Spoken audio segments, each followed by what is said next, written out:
के ना देख, रुक के ना देख, रुक के। अभी डाउनलोड करें तक ऐप।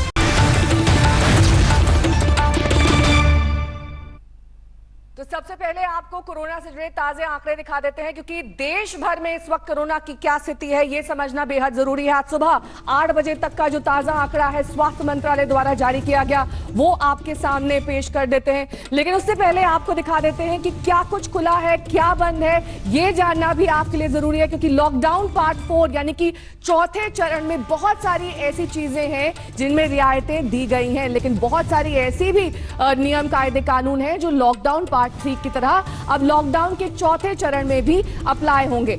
सबसे पहले आपको दिखा देते हैं क्या कुछ खुला रहेगा।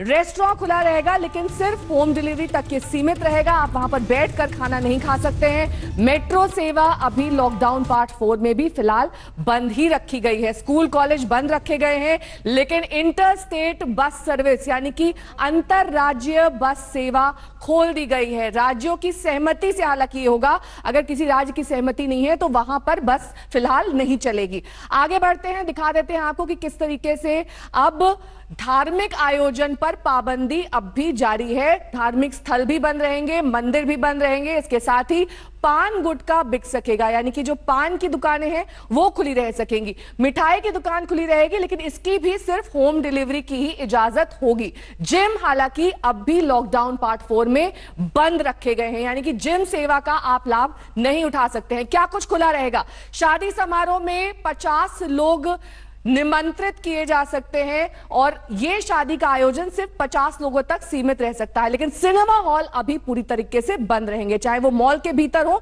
या फिर उसके बाहर। दुकान में 5 से ज्यादा लोगों की अनुमति अब भी नहीं है। दुकानें खुल सकेंगी, लेकिन सिर्फ 5 लोग दुकान के भीतर हो सकते हैं। इसके साथ ही हवाई सेवा को अब भी बंद रखा गया है। होटल, बार ये भी अभी लॉकडाउन पार्ट 4 में बंद रहेंगे, लेकिन दुकानें खोल दी गई हैं। यानी कि जो मांगे की जा रही थी कि किसी तरह से अर्थव्यवस्था को पटरी पर लाया जाए, ऑडिटोरियम बंद रहेंगे, ऑडिटोरियम को बंद रखा गया है। वहीं दुकानों को खोल दिया गया है नियम और शर्तों के साथ।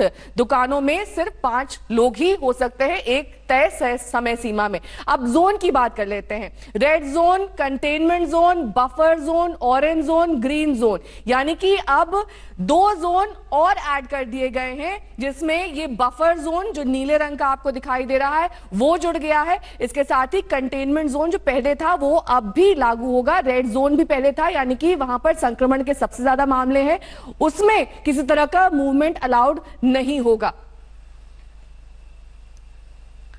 तो आज से क्या कुछ बदल जाएगा? क्या पहले जैसा ही सब कुछ रहेगा? तमाम सवाल आपके जहन में होंगे लॉकडाउन पार्ट 4 को लेकर, क्योंकि आज से ये शुरू हो गया है, लागू हो गया, लेकिन मोटे तौर पर इसमें वही पाबंदियां हैं जो पहले, दूसरे और तीसरे लॉकडाउन में देखी गई थी। लेकिन दुकानों को लेकर रियायतें दी गई हैं। राज्यों को अधिकार दिया गया है कि वो कंटेनमेंट जोन के बाहर ये तय कर सकते हैं कि कौन सी दुकानें खुली रहेंगी और कौन सी बंद रहेंगी, यानी कि पूरी तरीके से कई चीजें राज्यों पर छोड़ दी गई हैं। आज से लागू लॉकडाउन 4 में जहां ये सब बंद रहेंगे, तो वहीं ऐसी कई चीजें हैं जो खुल जाएंगी। होम डिलीवरी के लिए रेस्टोरेंट खुल जाएंगे, पान और बीड़ी सिगरेट की दुकानें खुल जाएंगी, लेकिन सार्वजनिक स्थानों पर स्मोकिंग की इजाजत नहीं होगी। दुकानों में सोशल डिस्टेंसिंग का पालन किया जाएगा और एक दुकान में एक बार में 5 से ज्यादा लोग नहीं रहेंगे। हालांकि मिठाई की दुकान हो या नाई की दुकान, उन्हें खोलने पर फैसला राज्यों के ऊपर छोड़ दिया गया है। गृह मंत्रालय के निर्देशों पर राज्य मंथन करेंगे और फिर फैसला करेंगे कि कौन सी दुकानें खुलेंगी और कौन सी बंद रहेंगी।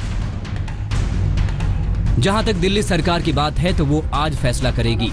मुख्य सचिव एक अंतरिम आदेश जारी करेंगे, जिसे मुख्यमंत्री केजरीवाल की इजाजत के लिए भेजा जाएगा। सूत्र बताते हैं कि केजरीवाल सरकार फिलहाल नाई की दुकानों, सैलून और स्पा खोलने के पक्ष में नहीं है, लेकिन डीटीसी की बसें, ऑटो और कैब पैसेंजरों पर कुछ पाबंदियों के साथ चलाने की इजाजत दी जाएगी। इसके अलावा सरकार सारे दफ्तर खोलना चाहती है। वहां स्टाफ की संख्या पर कोई पाबंदी नहीं लगाना चाहती, लेकिन सोशल डिस्टेंसिंग का पालन सख्ती से किया जाएगा। हर रोज एक नए दिन के साथ कोरोना का महासंकट लगातार बढ़ता जा रहा है।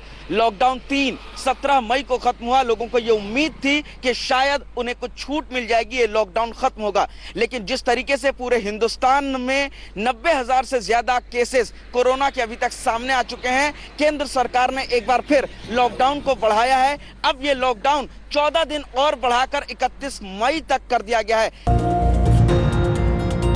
इसी तर्ज पर गुजरात सरकार ने भी फैसला किया है कि वो कंटेनमेंट जोन के बाहर कुछ रियायतें देगी।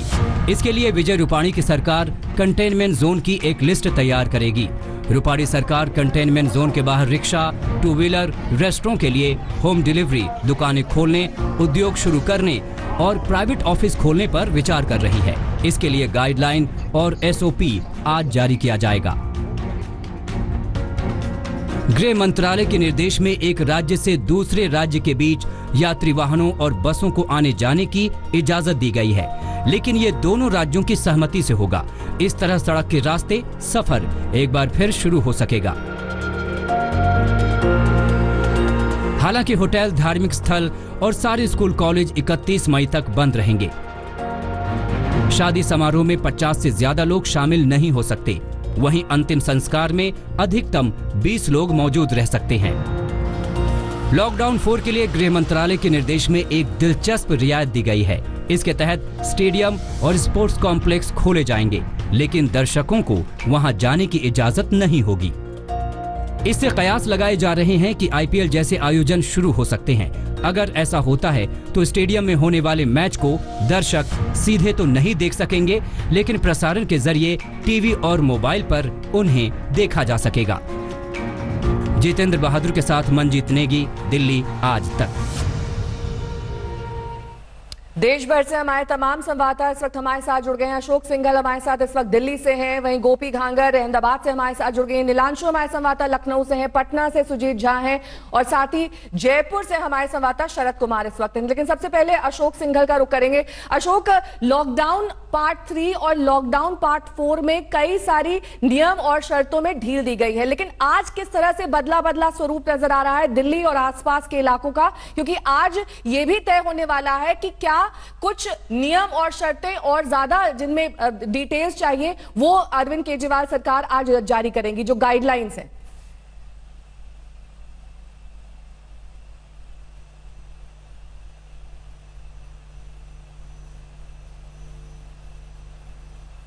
स्टेट बस सर्विसेज आपसी सहमति के आधार से वो तय कर सकते हैं कि चलेंगी या नहीं चलेंगी। तो आज केजरीवाल अनाउंस करेंगे किस किस चीज़ में रियायत देने वाले हैं, क्योंकि कुछ दिन पहले 2-3 दिन पहले केजरीवाल ने बताया था कि करीब 5 लाख लोगों ने अपनी राय भेजी है लॉकडाउन को लेके, क्या क्या रायतें दी जानी चाहिए। केजरीवाल ने कहा था बसेस हो, ऑटो हो, टैक्सी हो, इनमें कुछ शर्तों के साथ, पाबंदियों के साथ छूट दी जा सकती है, दुकानें खोली जा सकती है, लेकिन सैलून और ये नाई की दुकानें शायद नहीं खुलेंगी, ये केजरीवाल पहले भी कह चुके हैं। तो आज केजरीवाल इसकी घोषणा करेंगे कि किन किन चीज़ों में रियायतें दी जा सकती है। केजरीवाल का ये कहना था कि कोरोना के साथ जीने की आदत डालनी पड़ेगी और उसी के साथ चलना होगा, लेकिन इकोनॉमी भी आगे बढ़ेगी। तो उसी को ध्यान में रखते हुए केजरीवाल ये आज घोषणा करेंगे कि दिल्ली में क्या बदलेगा, दिल्ली में क्या नई चीज़ें शुरुआत होने वाली हैं, किन किन चीज़ों पे पाबंदियां हटेंगी, किन में रियायतें दी जाएंगी। लेकिन साफ तौर से केंद्र सरकार सख्ती के मोड़ में, जो हॉटस्पॉट लौटेंगे आपके पास। नीलांशु हमारे संवाददाता हमारे साथ लखनऊ जुड़ गए हैं। नीलांशु, लखनऊ में यानी कि उत्तर प्रदेश अगर इन टोटलिटी बात कर ले, वहां पर किस तरीके की रियायतें हैं और क्या जो बारीक गाइडलाइन जारी होनी है वो आज दोपहर तक आ जाएंगी?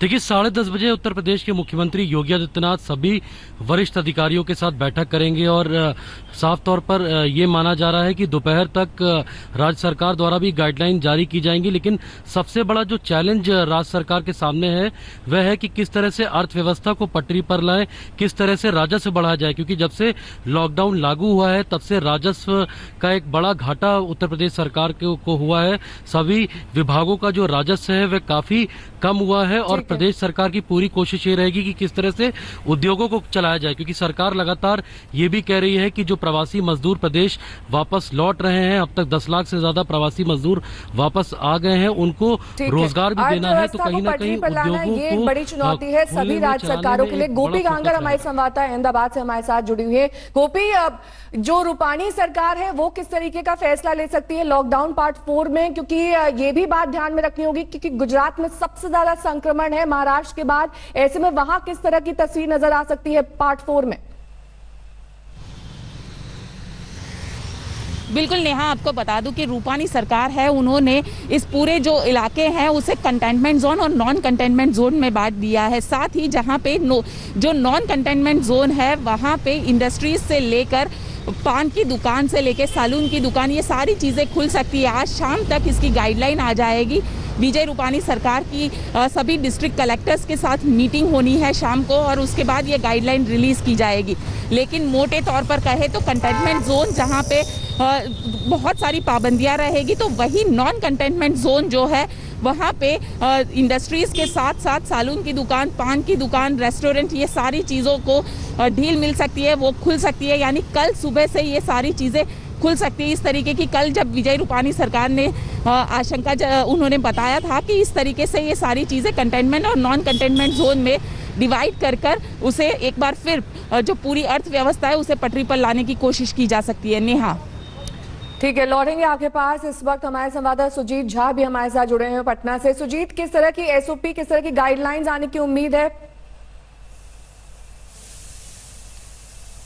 देखिए नेहा, आज शाम तक ये गाइडलाइन आ जाएगा बिहार सरकार की तरफ से, ऐसी उम्मीद जताई जा रही है। लेकिन मैं बता दूं कि जो लॉकडाउन 3 में जो छूट मिली हुई थी वो अभी भी लागू है और बहुत हद तक बिहार सरकार ने छूट दिया था, जैसे कि 3 दिन जो सप्ताह में निजी दफ्तर खोलने का, सैलून खोलने का, या फिर कहें कि मॉल वगैरह को छोड़ दें तो दुकानें खोलने की भी छूट दी गई थी। तो आज ये देखना होगा कि आगे इसमें और क्या छूट मिल सकती है। बिहार सरकार की सबसे बड़ी समस्या है कि बहुत सारे जो प्रवासी मजदूर आ रहे हैं उनको रोजगार भी देना है। ऐसे में जो भी उद्योग धंधे जो थे, जो काम जहां मजदूर काम कर सकते हैं, उनको देने लायक जो भी व्यवस्था करनी हो वो की जाएगी और राज्य सरकार इसके लिए ही आगे सोच रही है कि कैसे इसमें छूट दी जाए ताकि तमाम लोगों को कामकाज मिल सके। काफी संख्या में लोग आ रहे हैं, अभी 3.5 लाख से ज्यादा लोग यहाँ पर आ चुके हैं और ये तमाम राज्य सरकारें भी महसूस कर रही हैं। इसी वजह से कई सारी रियायतें भी दी जा रही हैं। हमारे संवाददाता शरद कुमार इस वक्त हमारे साथ जुड़े हुए हैं। शरद, राजस्थान में हमने देखा था लगातार संक्रमण के मामले बढ़ रहे थे, वहां पर एक बड़ी चुनौती था इसको रोकना, इसको थामना। ऐसे में लॉकडाउन पार्ट 4 में किस तरीके से गाइडलाइंस जारी की जाएंगी ताकि संक्रमण के मामले भी ना बढ़े और अर्थव्यवस्था भी एक बार सुचारू रूप से लौट सके वापस पटरी पर? बिल्कुल, यहाँ विडंबना यह है कि लॉकडाउन 3 के आखिरी दिन राजस्थान में सबसे ज्यादा 242 केस एक दिन आए, जिसमें से अकेले 60 जयपुर में हैं। तो एक डर तो है ही, लेकिन अशोक गहलोत ने लॉकडाउन 4 की घोषणा से पहले ही ज्यादातर सेक्टर को खोल दिए हैं। उसमें से आज तय किया जाना है कि सेंटर के गाइडलाइन से कुछ मिल रहे हैं, कुछ नहीं मिल रहे हैं। जैसे होटल राजस्थान सरकार ने खोल दिया है, सेंटर गाइडलाइन में होटल खोलने की इजाजत नहीं है। सैलून उन्होंने बंद कर रखा है, सैलून खोला जाएगा या नहीं खोला जाएगा। अंतर्राज्यीय बस सेवा जो चलाना है उस पर विचार किया जाएगा। तो आज इसको लेकर मीटिंग बुलाई गई है, लेकिन ज्यादातर दुकानें खुल गई है। मिठाई है, रेस्टोरेंट है, वहां पर होम डिलीवरी या जाके काउंटर से खरीदा जा सकता है। सभी चीजों की दुकानें खुल गई है। लेकिन यहाँ बड़ी बात देखने को मिल रही है कि 4 दिन हो गए इजाजत दिए हुए, कपड़ों की दुकान, बड़े शोरूम जो खोलने की इजाजत दी गई है, लोग नहीं खोल रहे हैं। इनके जो एसोसिएशन वालों से मेरी बात हुई, वो कह रहे हैं कि हम लोगों ने तय किया है कि अभी नहीं खोलेंगे। तो सरकार की गाइडलाइन के बाद भी बहुत सारे दुकानें नहीं खोल रही। एमआई रोड है, जयपुर की मशहूर एमआई रोड है, वहां पर दुकानें नहीं खुल रही है अभी भी। एसोसिएशन ने फैसला किया है कि नहीं खोलेंगे। तो बहुत लोग डरे भी हैं जिस तरह से संक्रमण राजस्थान में तेजी से फैल रहा है। लोगों में एक डर है नेहा कि कहीं बढ़ ना जाए इसे लेकर। ठीक है, तनुश्री हमारे संवाददाता मुंबई से हमारे साथ जुड़ गए। तनुश्री, महाराष्ट्र में तो स्थिति बहुत ही विकट है, वहां पर तो सरकार को दरअसल ये तय करना है कि संक्रमण के मामले कैसे रोके। गाइडलाइंस तो अभी बहुत दूर की कौड़ी नजर आ रही है। वहां पर तो लॉकडाउन पार्ट 4 और ज्यादा सख्ती से हो सकता है लागू किया जाए। क्या इस तरह के कोई संकेत मिल रहे हैं? बिल्कुल नेहा, आपने बिल्कुल सही कहा। अगर संक्रमण की बात करें महाराष्ट्र शहर में, तो इस वक्त जो सरकार के दिमाग में प्रायोरिटी है वो ये है कि केसेस जो कि डेवलप हो रहे हैं हर दिन में, उनको कैसे रोका जाए। कल जब स्टेट ने 31 मई तक लॉकडाउन को एक्सटेंड किया, उसी दिन महाराष्ट्र स्टेट ने अपना बिगेस्ट सिंगल डे स्पाइक को रिकॉर्ड किया। एटलीस्ट 2347 केसेस आए हैं। और मुंबई की बात करें नेहा, तो 1600 नए केसेस लास्ट 24 घंटे में सिर्फ मुंबई से आए हैं।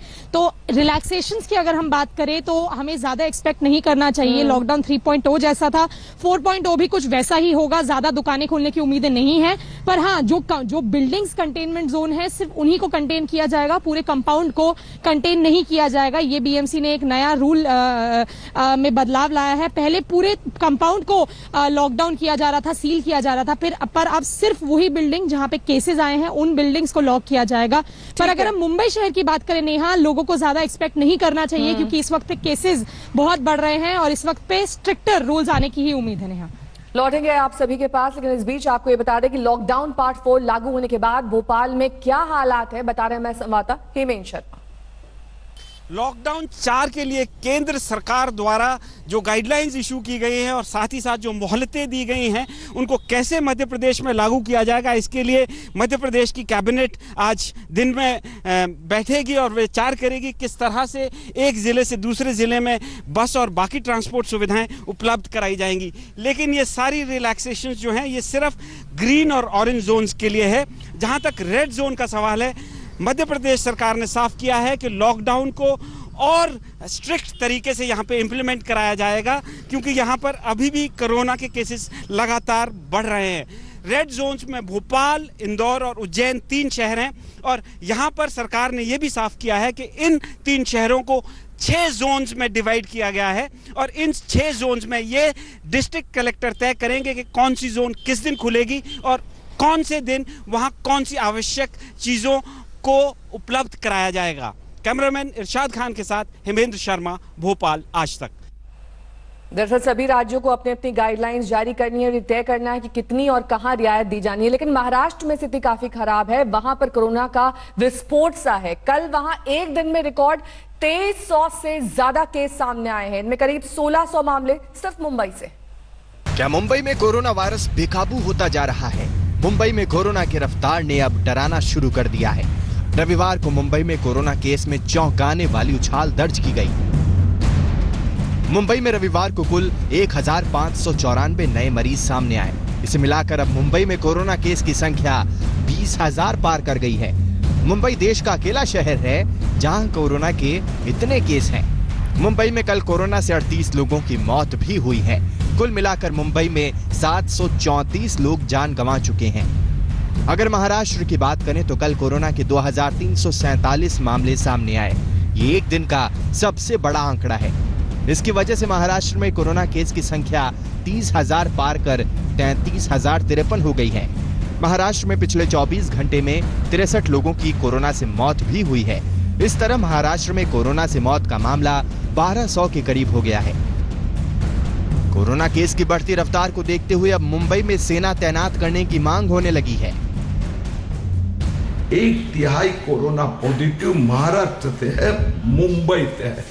मुंबई महाराष्ट्र में सरकारी व्यवस्था टोटल निष्फल है। गवर्नमेंट कोलैप्स हो चुकी है। हमारी मांग है कि मुंबई के ऐसी जो बस्ती है जहां पर लॉकडाउन की डिसिप्लिन नहीं है, मालेगांव है, ऐसे क्षेत्र में तुरंत आर्मी बुलानी चाहिए। अन्यथा लॉकडाउन 5, लॉकडाउन 6 ये महाराष्ट्र में चलता रहेगा। मुंबई के लिए धारावी इलाका बड़े तनाव का सबब बना हुआ है। कल भी वहां 56 नए मामले सामने आए। इसे मिलाकर धारावी में कोरोना केस की कुल संख्या 1242 हो गई है। मुस्तफा शेख और सौरभ वक्तानिया के साथ साहिल जोशी, मुंबई, आज तक। और अब बात करते हैं प्रवासी मजदूरों के उस दर्द की जो अभी भी सड़क पर दिखाई दे रहा है। आज भी यूपी गेट के पास यूपी दिल्ली बॉर्डर पर सुबह बड़ी संख्या में प्रवासी मजदूर नजर आए। पुलिस ने उन सबको वहां से हटा दिया, क्योंकि पहले ही राज्य सरकारें ये कह चुकी हैं कि पैदल सफर तय ना करें। उचित संख्या में बसें चलाई जा रही हैं और अब लॉकडाउन पार्ट 4 में अंतर्राज्यीय बसें भी शुरू की जाएंगी। ये राज्य सरकार पर निर्भर करेगा कि वो अंतर्राज्यीय बसों को आने देते हैं या नहीं। मेरे को यहाँ से जैसे इन लोगों को बस में बिठा के ले गए, बोले यूपी के बॉर्डर के अंदर छोड़ेंगे, पागल बना के यमुना कॉम्प्लेक्स ले गए, वहाँ से उन लोगों ने अंदर नहीं लिया, फिर वही हम लोगों को अंदर छोड़ दिया, फिर हम लोग फिर वहाँ पूरा रात चल के जब यहाँ पे आए हैं, सुबह यहाँ से 11 बजे लेके गए, 4 बजे तक धूप में बस खड़ी कर दी, वहीं बिठा के रखा, उसके बाद में भी कुछ नहीं हुआ, बोला टिकट बनाएंगे, पागल बेवकूफ़ बना दिया हम लोग को। क्या कभी तो कुछ मिल जाए खाने को, कभी कुछ नहीं मिले, 3 महीने ऐसे काट दिए हैं, लॉकडाउन लगा रहा, हमारे क्या कहते तबियत बिगड़ रही तो हमने की चलो इधर से अपने भाग चले इधर से, गांव में डले रहे, बहुत बर्बाद होगा बुरी तरह से, जो कुछ था तो पहले ही अल्लाह खा लिया, 1 महीने में कुछ भी नहीं बचा, और नौकरी भी चली गई, हमारे आदमी की भी चली गई, हमारी भी चली गई, कुछ नहीं बचा।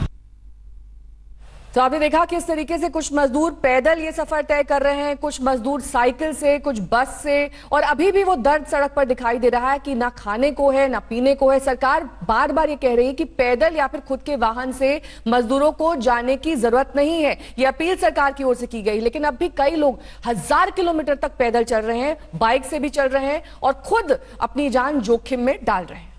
कोई बाइक की सवारी कर रहा है, किसी को ट्रक में आसरा मिला है, और जो सबसे बेसहारा है उसके लिए उसके पैरों का ही सहारा है। किसी को 500 किलोमीटर जाना है, किसी को 1000, तो कोई 1300 किलोमीटर की घर वापसी के सफर पर निकल पड़ा है। दूरी बहुत है, लेकिन मजबूरी की मार उससे ज्यादा बड़ी है। लॉकडाउन में रोजगार छिन गया तो चंडीगढ़ में काम करने वाले बिहार के ये प्रवासी मजदूर टूटी फूटी साइकिल से ही निकल पड़े अपने गृह जिला मधेपुरा की ओर। सफर 1300 किलोमीटर से भी लंबा है, लेकिन घर जाने के सिवा कोई दूसरा विकल्प नहीं। यहाँ पे मजदूरी करते थे लेबर। अच्छा, तो अब मजदूरी नहीं मिल रही है? अभी नहीं मिल रही। कब से नहीं मिली? सरकार तो बोल रही हम काम दे रहे हैं, मजदूरी दे रहे हैं। काम दे रहे हैं, काम मिल नहीं रहे हैं, अभी चौक भी नहीं लगा रहे हैं।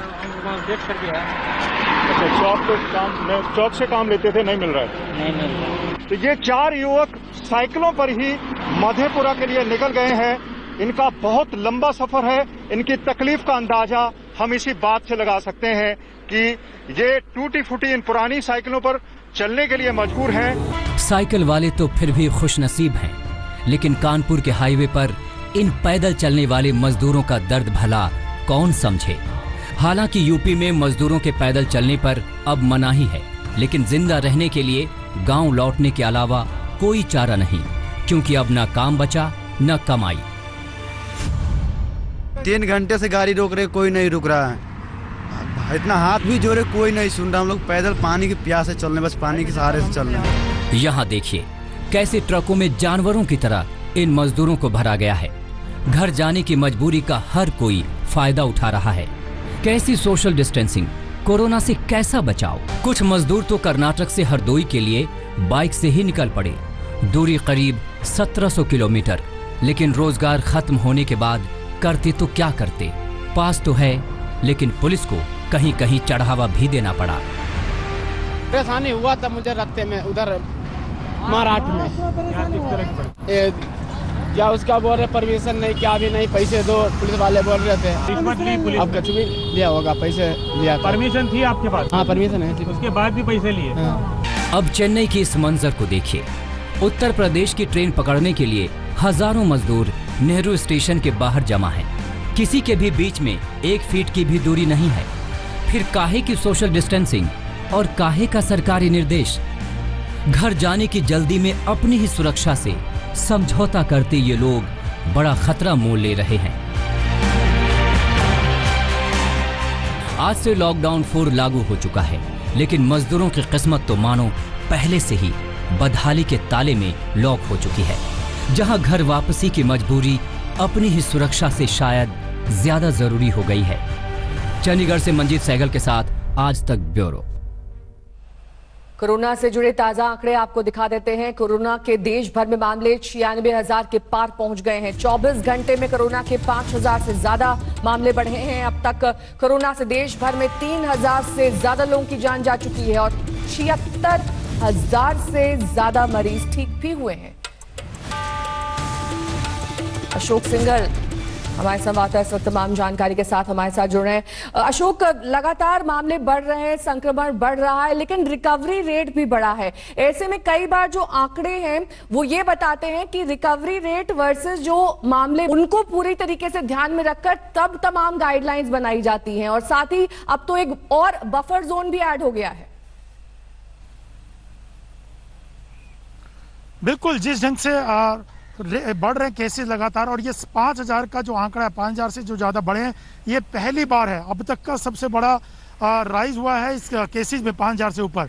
तो जो पूरा एनालाइज किया जाता है सरकार की तरफ से, उसमें गृह मंत्रालय होता है और हेल्थ मिनिस्ट्री होती है और पूरे अपडेट्स होते हैं देश भर के, उसके बाद ही गाइडलाइंस तय की जाती हैं और डिस्ट्रिक्ट लेवल, नीचे लेवल का अपडेट रहता है। इसीलिए ये जो जोन बनाया गया, बफर जोन, ये भी इसीलिए बनाया गया कि जो रेड जोन या कंटेनमेंट जोन के बगल वाला इलाका होता है, जहाँ पे ज़्यादा केसेज आते हैं, उसकी आशंका रहती है कि कहीं आसपास के इलाकों में संक्रमण ना फैल जाए। इसीलिए बफर जोन बनाया गया है, ताकि वो भी, उस पर भी नज़र रखी जाए, उस पर भी ध्यान रखा जाए। लेकिन सबसे बड़ी बात यह है कि जो रिकवरी रेट है वो भी काफ़ी बढ़ता जा रहा है। 36,000 से ज़्यादा पेशेंट ठीक हुए हैं, क्योर हुए हैं, वो भी अपने आप में अहमियत है। लेकिन उसके साथ साथ 5000 से ज़्यादा ये बढ़ना आंकड़ा, ये अपने आप में चैलेंजिंग है। मतलब साफ है कि खतरा टला नहीं है, और इसीलिए केंद्र सरकार ने जो लॉकडाउन 4 हुआ है उसमें भी तमाम सख्ती रखी है। बेशक राज्यों को अधिकार दिया हो, बहुत से अधिकार, चाहे वो इंटरस्टेट बसेस खोलने की बात हो या दुकानें खोलने की बात हो, लेकिन उसके बाद भी मेट्रो हो, हवाई जहाज। सबके जहन में एक सवाल है कि क्या दुनिया भर में चीन ने जानबूझकर कोरोना वायरस को फैलाया? अमेरिका ने चीन पर हमला तेज करते हुए इशारों में यही आरोप लगाया है। अमेरिकी विदेश मंत्री का कहना है कि चीन ने सब कुछ जानते हुए अपने नागरिकों को विदेश जाने दिया। चीन पर अमेरिका का एक और गंभीर आरोप, चीन ने जानबूझकर फैलने दिया कोरोना। कोरोना को लेकर जानकारी छिपाने के आरोपों में घिरे चीन पर अमेरिका का सबसे ताजा आरोप बेहद गंभीर है। अमेरिका के विदेश मंत्री माइक पोम्पियो ने इशारों में आरोप लगाया है कि चीन ने जानबूझकर कोरोना को फैलने दिया। पोम्पियो के मुताबिक चीनी सरकार को कोरोना फैलने के गंभीर खतरे की जानकारी थी, फिर भी उसने अपने लोगों को देश से बाहर यात्रा करने की अनुमति दी। पोम्पियो ने कहा कि अगर चीन ने अलग फैसले लिए होते तो न सिर्फ अमेरिका बल्कि पूरी दुनिया को इस महामारी से निपटने के उपाय करने का ज्यादा मौका मिलता। चीन पर अगर अमेरिका गर्म है तो इसकी बड़ी वजह एक नया खुलासा भी है। न्यूज वीक की ताजा रिपोर्ट के मुताबिक चीन ने पिछले साल दिसंबर में शुरुआती मरीजों के सैंपल्स को ही नष्ट कर दिया था। चीन ने इस आरोप को मान भी लिया है।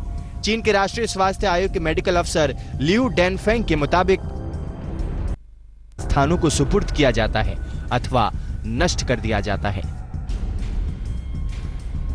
चीन की इन्हीं हरकतों की वजह से अब अमेरिकी राष्ट्रपति डोनाल्ड ट्रंप ने अपने मित्र चीनी राष्ट्रपति जिनपिंग से बात करने से इनकार कर दिया है। They should have never let this happen. So I make a great trade deal and now I say it just doesn't feel the same to me. The ink was barely dry and the plague came over and it doesn't feel the same to me. We'll buy 250 billion. They said somewhere I see they'd like to renegotiate the deal. We're not going to renegotiate. People that think we have to make the world wealthy at our expense. I don't even know where these people come from. But those days are over. And if nothing else over the last 2 months. वैसे चीन को लेकर एक और सनसनीखेज खुलासा हुआ है। ताजा खुलासे के मुताबिक चीन में 84,000 नहीं बल्कि 6.4 लाख लोग कोरोना से संक्रमित पाए गए थे। ये आंकड़े सेना के अधीन चलने वाली चीनी यूनिवर्सिटी से लीक हुए हैं। वैसे चीन ने आधिकारिक रूप से माना है कि उनके यहाँ कोरोना के 84,029 केस सामने आए हैं। सवाल गंभीर है, क्यों और कितना छिपा रहा है चीन? इसमें कोई सोची समझी साजिश तो नहीं? नमस्कार, मैं हूं अंजना ओम कश्यप। हमें उम्मीद है ये वीडियो आपको पसंद आया होगा। लेटेस्ट खबरों के लिए यूं ही देखते रहिए आज तक, और इस वीडियो के पसंद आने पर लाइक, शेयर एंड सब्सक्राइब करना ना भूलें।